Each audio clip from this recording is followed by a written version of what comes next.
You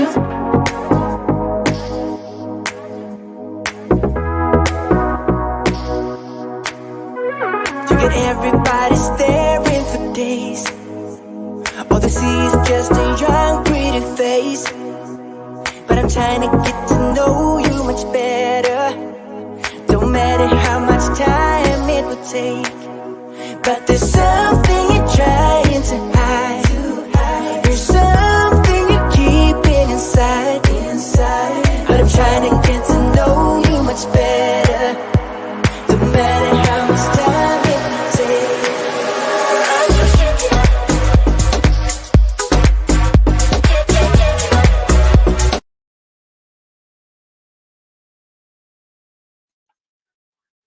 Hello and welcome to I'm That Girl podcast. I am your host, Marquetta DeVille. On this podcast, we have inspiring conversations with women doing phenomenal things in their respective fields. And today we have with us none other than Miss Tiara Flynn, CEO and founder of Phenomenal Mama. Hello, Tiara. Hello, Marquetta. Can you hear me? I can hear you well. How are you today? I'm good. How are you? You look so good. Yeah, thank you. I'm in my mommy attire. That's okay, because you're the phenomenal mommy. I love that you said phenomenal in your intro. Right, yes. So, I mean, you carry many hats, but today we're on and we're discussing you being a CEO and founder of Phenomenal Mommy. And it's so important to our community. And I want to hear more about it. So if you can just tell us who you are and all the phenomenal things, and then we'll jump back to Phenomenal Mommy. Okay, yeah. Thank you. So my name's Tiara Flynn.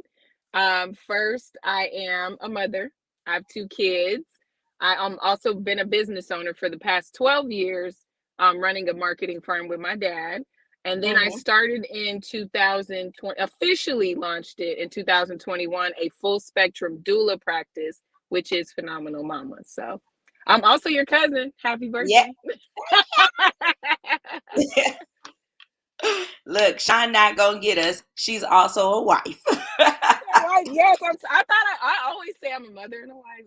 Look, they be riding for their cousin Sean. Right, that part, Sean. We did not forget about you. We did not forget. We did not. So funny. So I love what you're doing with your doula services, and it almost had to postpone our podcast, but little baby boy heard my cry. Yep. And he was like, I'm gonna come. He came on yesterday. So tell us about many women, because I know it was not a service when I had my daughter 21 years ago. So many women don't understand what the doula is. So if you can tell us about how you got inspired to do the doula services and to turn around and launch your own business, because you have a successful business in the marketing firm already. So what inspired you to move into doula services?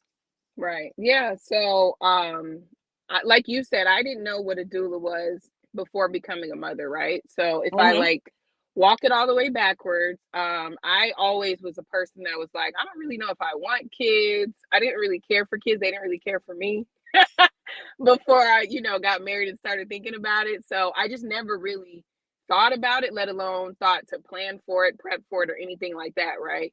So when I did get married and we talked about having kids, and then I eventually was like, I do want to have kids. When I got pregnant with my first son, who just turned 7 on Saturday, when I got pregnant the first time, I just had a lot of anxiety and just a lot of like, I don't know what to do, right? Because this is not something that I ever wanted. I never really planned for it. So I did just the entrepreneur in me, the person. I love to read. I just took a deep dive. I started reading a ton of books, watching documentaries, and I'm like, oh, okay. So I just got really sucked into the whole process of like childbirth initially.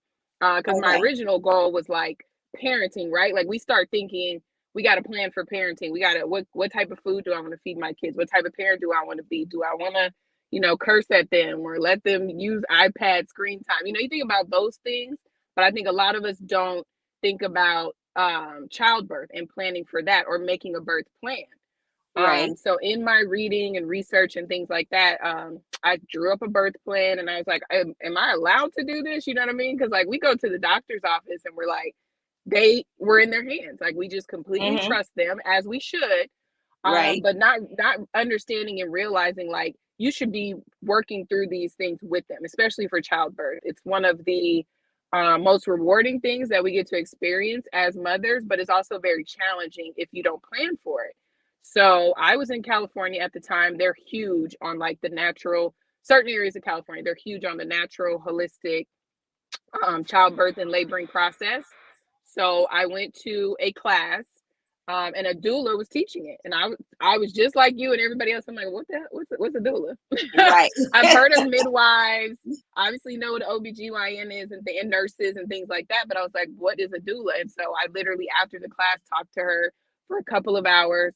I wasn't interested at that time in becoming a doula per se, but I was like, this is a very fascinating role that this person plays on the birth team. So had my son in California, moved to Florida, south of Miami, and I got pregnant again with my daughter. And I was like, I want to go to a birth center, or I want to have a home birth, right? Insurance and things like that wasn't, they weren't having it because Sean was still active duty. So, the military is like, no, we're not, but I still was able to have a midwife. I was still able to have my visits with her at the birth center. And that's where I really just got deep into it, where I was like, I'm their unofficial doula. Like, I was just like, I feel like this is what I should be doing. It just came really natural, honestly. After I had my son, when I got pregnant with my daughter, it just came really natural for me to start supporting other moms, friends, family, honestly, sometimes unsolicited. I'm like, if you want this advice, type of thing. And it just kind of came natural to me. So at that time was when I was like, I feel like this is something I should be. It wasn't like I could be doing as a career. I honestly felt called to the work, and I was like, this is what I should be doing. And that was in 2017. So after I had my daughter, I had both my kids naturally in the hospital. I had both of them in the hospital. Wait, but with you didn't have 50 cc's with neither one? No. And that was the thing that I learned in all the reading and research before I even had Joel. I was like, we don't need to do all that. You know what I mean? Because I also had a big fear, not like a fear, but I never stayed in a hospital for no reason. So I had a lot of anxiety about that as well, where I'm like, it's not, I just don't want nobody putting me out. I don't want nobody putting things in me. Like all of those things have become normalized for us. And sometimes medical advancements are necessary, but sometimes they're not. And so that was really my idea of how I wanted to approach both of my labors. And then when I started to learn more, I'm like, the medical interventions during childbirth and labor was really just like, if we call a spade, it was just like men wanting to advance things. Like they didn't need to get in our business, basically. And so after I had Riley, I literally, I knew. I was like, I feel called to this work. There are so many moms, so many families who aren't prepping for childbirth, because really, as soon as you get pregnant, we plan for so many other things. And this is what I tell my clients all the time. I try to keep it real with them. I'm like, look, we're going to be really close. I'm about to see all your business. Right. And so I got to keep it real with you. I know you planned that baby shower. I know you planned that gender reveal and this maternity shoot, and you didn't plan for your birth. And so that's like kind of how I just open up their mind initially when we meet. So yeah, that's how I kind of got into it. I really felt like it was like calling me, because like you said, I was already running the marketing firm, and we were, we've been very successful. And even when I moved back home here in Vegas in 2018, even when I moved back home, I'm like, well, I got to focus on the marketing firm. We have employees, people's lives, we have clients that I love working with, and I love running the firm. I always knew I was going to be a business owner. I just came under the umbrella of my dad, because I was like, that's the smart thing to do. Instead of, reinventing the wheel. But I always knew I wasn't going to live in marketing forever. So it was exciting to me, even though it was during a global pandemic, I was like, I'm still going to start this doula practice because we need it. And even more so, like Black women need it more than anybody.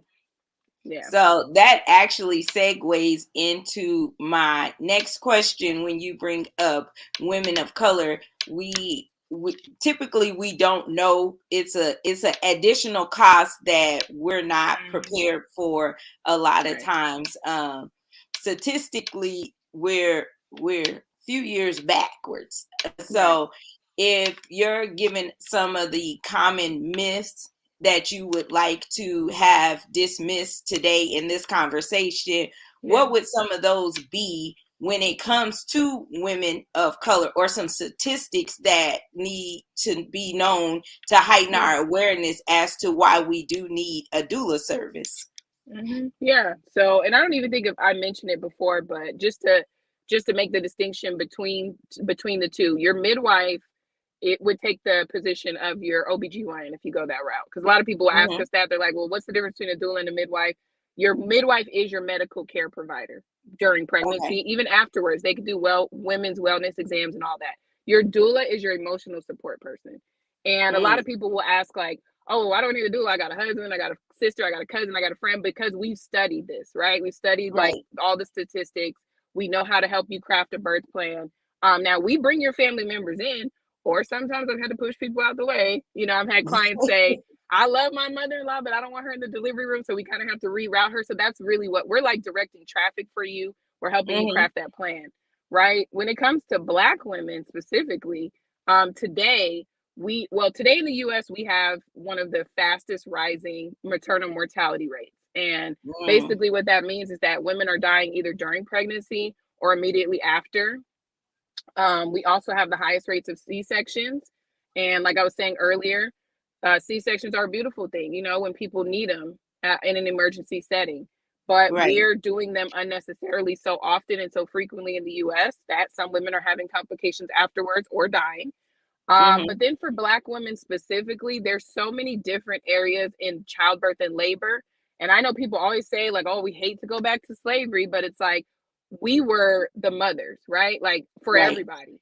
And the what we call in the community, the granny midwives, were a group of Black women who officially birthed everybody's babies, white, Black, whoever, right? And they were so skilled at it. And so once out of nowhere, some white man said, we need to turn this into a profession. What they did was push the granny midwives out. When obstetrics became a profession, they pushed the granny midwives out, the Black women, and said they were dirty, you know, they're not trained. And then, as we all know, they weren't able to get the same level of training. So they brought in these white male OBGYNs, and then they brought in these white women nurses and completely pushed us out of it. So that's kind of where the dismissal of Black women overall came into play when it comes to maternal health and maternal support. So even learning that when I was studying everything, like why are our rates so much higher than everybody else? Black women specifically, higher than Asian Pacific Islander, Hispanic, Black women, because a lot of that is rooted in medical racism. You've seen people probably like Serena Williams. So a lot of the times they'll say, oh, well, you know, it's a socioeconomic status thing, like maybe because they can't afford it. But then we've seen women like Serena Williams speak out and say, I told them I was having issues my whole pregnancy with some type of pain. And they ignored me. I just kept pushing because, you know, she has money, she has resources, got several different opinions. And when she got to that final opinion, she learned, this is an emergency situation. You need surgery, you could die type of scenario, right? So when it comes to like us everyday average, because even I know for myself, before pregnancy, before learning that I can advocate for myself, I just trusted what the doctors told me. Or even if I told them something that's going on with my own body and they'd be like, no, it's okay, I would believe them. And I don't think that they necessarily do it maliciously. It's just they have deep rooted practices where there's been studies that say, oh, well, Black women have a higher pain tolerance. And it's like, where y'all get that from? You know what I mean? Because I'm the first. Pump me up, doc. Let's go. Exactly. Put me in the medical, charge it to my insurance. I don't want no pain. Exactly. even my client yesterday, using her as an example, I walk through, I do 4 prenatal appointments with my clients, and everything is prep. I want you to be as prepared as possible, right? Like childbirth is unpredictable. Babies do what they want. They control us from the very beginning until, like, you got to have a college graduate and she still got you wrapped around her finger. Exactly. She in the still got you in chokehold. the chokehold, right? I always tell my clients, I'm like, you have to be prepped as much as you can, right? When I first got into this doula work, I thought it was going to be, oh, I'm going to home births, I'm going to water births. And I just had that perception of like, that's where I was needed. And then I later learned like moms that get epidurals need doula support more than anybody. Chances are if a mom has prepared a natural home birth, she probably did as much reading as I have as a doula, because she, that's a very brave, it's perceived as a very brave instead of a very natural decision. But moms that have epidurals need my support because they don't know and they're not told. You do have to move around, get that medicine flowing, you know what I mean? Constantly. Or talk to them about, hey, if you're planning a C-section, do you know there's a such thing called a gentle cesarean, which they previously used to call a family-centered cesarean, where it's you don't have to be completely put under. You can do the clear sheet so you can see it. You can do immediate skin to skin in the OR, things like that, helping them prepare. I also do a postpartum preparedness kit. Right now, the U.S. has the highest rates of suicide and overdose in the postpartum phase. And so women aren't preparing, to what does life look like after I have this child who completely owns me, right? It's like they run your world from day one unless you've prepared or you plan. Like if you're planning on breastfeeding, do you know what time, like time frame wise, should you start pumping before you have to go back to work? I didn't have to do that. I made the decision to stay at home for the first year, and I was able to for both of my kids, so I could breastfeed, I could make their food and do things like that. So I helped them put together that plan as well as their doula. I also do, one of my favorite appointments that I have with them is the Know Your Rights. Because like I was saying before, we just don't know what we don't know. And then we don't know what we're allowed to do. You're allowed to fire a nurse from your team. You're allowed to say, I don't want this doctor. You're allowed to say, I don't want to give a urinary sample. I don't know why you wouldn't, but you're allowed to just do, you're allowed to do certain things. And even if you give written consent to things, you're allowed to say, I no longer consent to that. You don't have to put it in writing. There's just so many different little things that we don't know that doulas are here to help you prepare for. Nice. Awesome. So you didn't have did you have a doula with the kids, or you didn't? I did. Okay. Yeah. No, I didn't have one for Joel. It was like kind of too late down the line for me to find one. And then with Riley, I had a midwife, and like I said, I felt like I was like kind of my own doula. So I didn't have one with either one.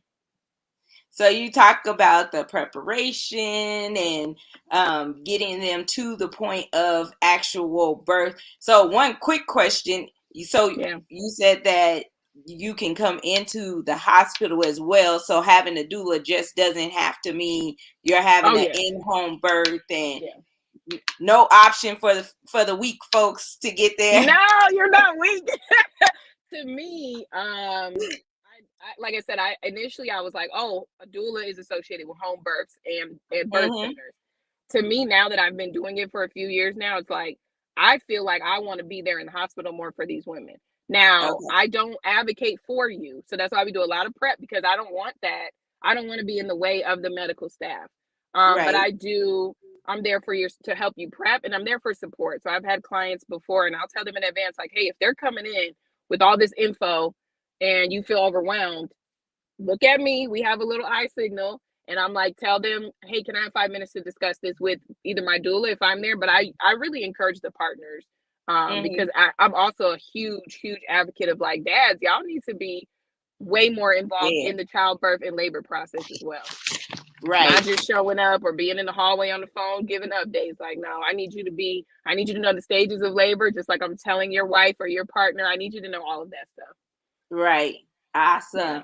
So tell me about it. It has to be rewarding because I cried just looking at your post, like a new baby came. So that has to be totally rewarding to see a healthy, bouncing baby boy or girl come out, what has been one of your probably most rewarding deliveries?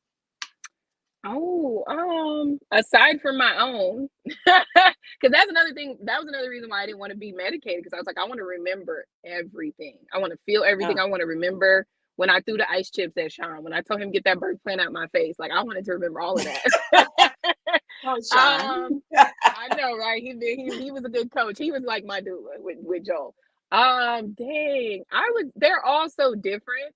So I think like the most rewarding is when afterwards my client will be like, I'm so glad that I knew to expect X, or I knew to expect Y. Like, they're just all so different. I had a client back in December who she planned everything to a T. Like, when she was a lawyer. So when she met with me, she was like, I was nervous because she was like, I'm gonna do this, I'm gonna do this, and nothing in her plan went according to plan.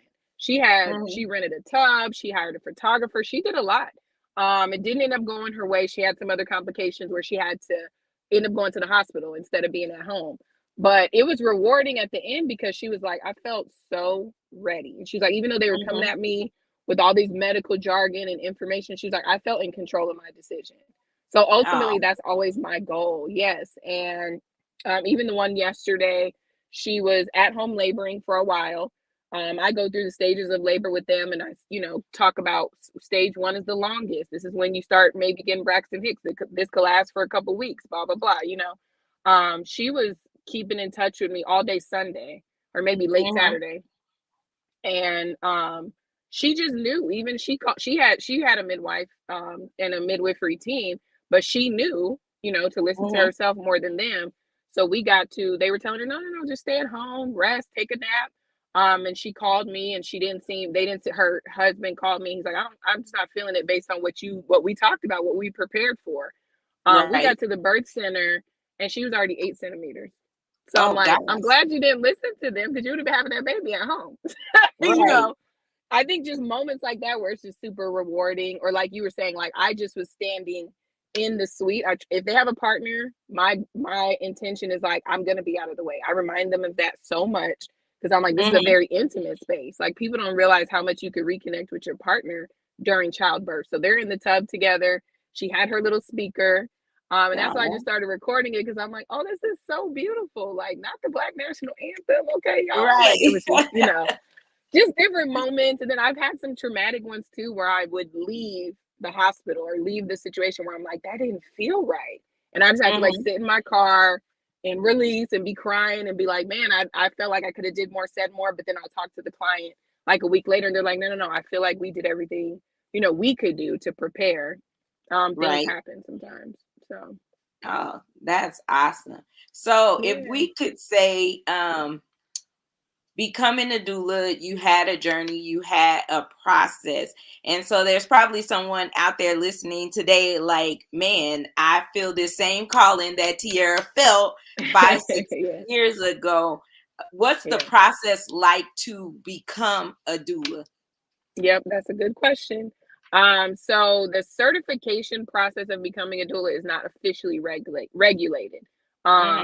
Like in a medical, it's weird because we're not medical professionals, but there are certification options.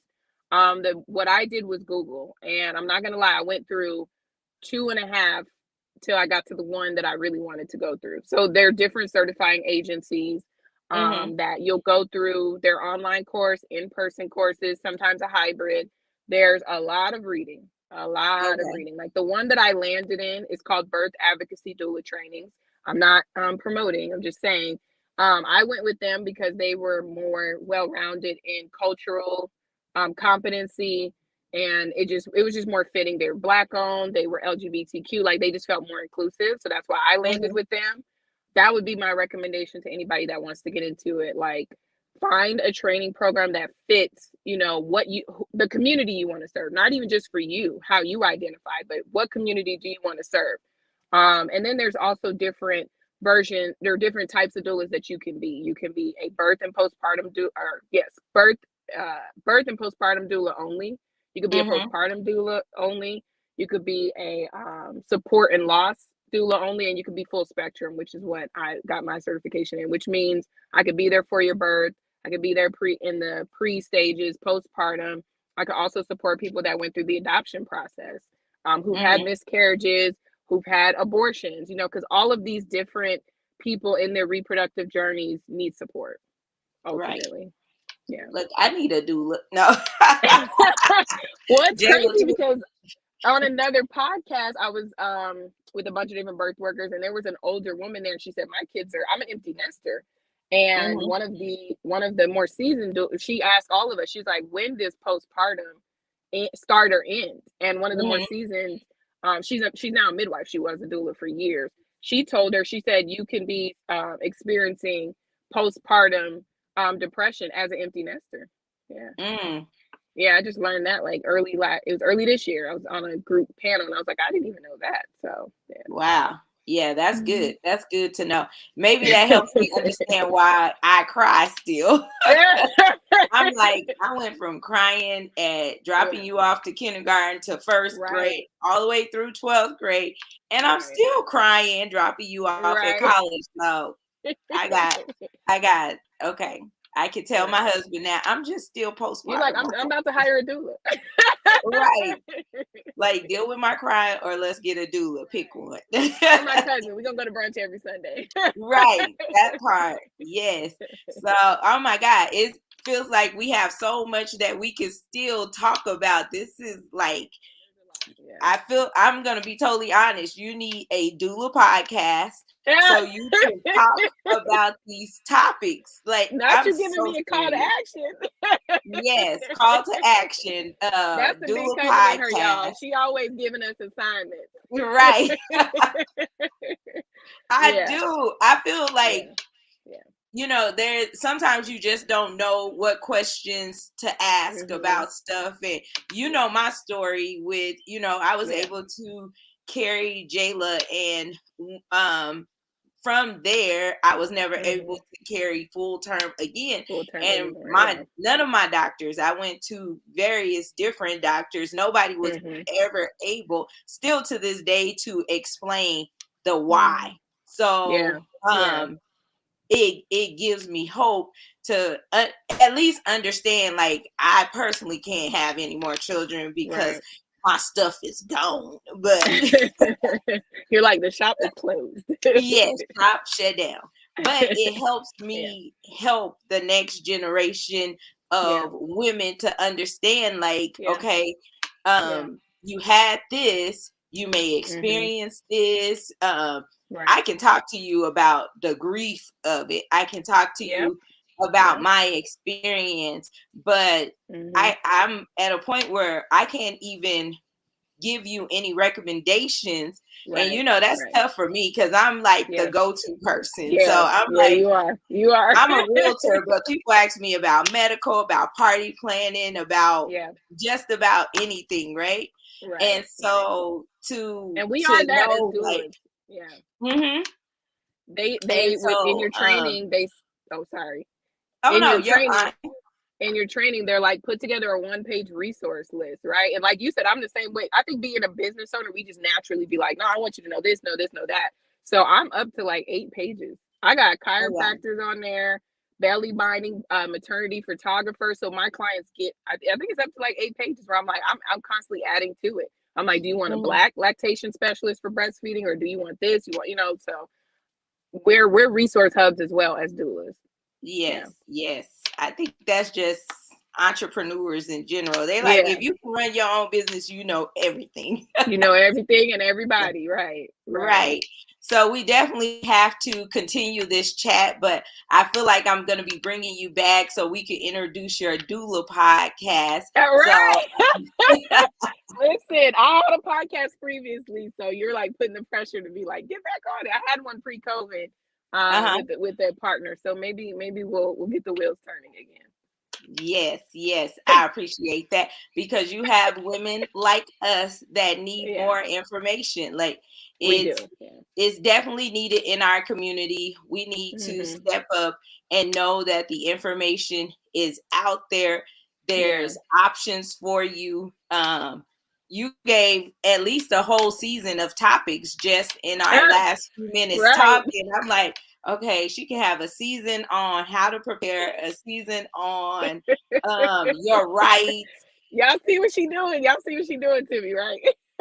I mean, that's what I'm here for. So I'm not going to keep you. I'm very stickler about not taking up too much of anybody's time. So I want to say thank you for coming on to the podcast of I'm That Girl today, talking about how you are just killing the game in your perspective field. So, thank you again for taking the time out of your day. As you guys can see, the phenomenal mommy is in her car waiting for the kids to get out of their extracurricular activities. Right. I'm like, yes. Mama always on go. That part. But tell us how to stay in touch with you, how to follow you, and where we can expect to see the announcement about the Phenomenal Mommy podcast. Okay, yeah, you can find me. I'm on Facebook and Instagram as The Phenomenal Mama. I also, my website is www.thephenomenalmama.com. I learned how to spell the word officially when I started the business. I was like, dang, this is a hard word, but I just wasn't letting that name go. The Phenomenal Mama. And if you find my personal pages, you'll find Phenomenal Mama. So my name's Tiara Flynn, TiaraFlynn. Awesome. Thank you so much, Tiara. Again, listening audience. And happy birthday again. Thank you. Yes. Thank you. Y'all look at her being 21 again. That part. I'm going back to 42 because I like that number. Not going back to 40. Okay, that's good. That's my Jackie Robinson number. You know, I might just stick there because Jackie Robinson and 42 was great to me, so I can't complain. That's a good number. Well, thank you again for doing this on your birthday. I'm so proud of you. I don't want to leave without saying that. The conference this weekend, just everything that you're always doing. You're just always on the go and inspiring us as a community. But then, like, you know, we always say, like, within the family, hopefully we give you your flowers as our big cousin, guiding us. I appreciate it. Yeah. And just being I give my flowers seeing you guys do phenomenal stuff, knowing that look, the next generation is coming through, and any family that's listening, you better RSVP for our events. Okay? I love it. All right, Tiara, I am going to let you go, but thank you guys for joining I'm That Girl podcast, where my special guest was Tiara Flynn, the Phenomenal Mama, coming on to share with us tips and rights, so much today. We just appreciate you. Continue to follow us as we continue to have other inspiring women just doing amazing things in their respective fields. My name is Marquetta DeVille. I am your host of I'm That Girl podcast. Thank you.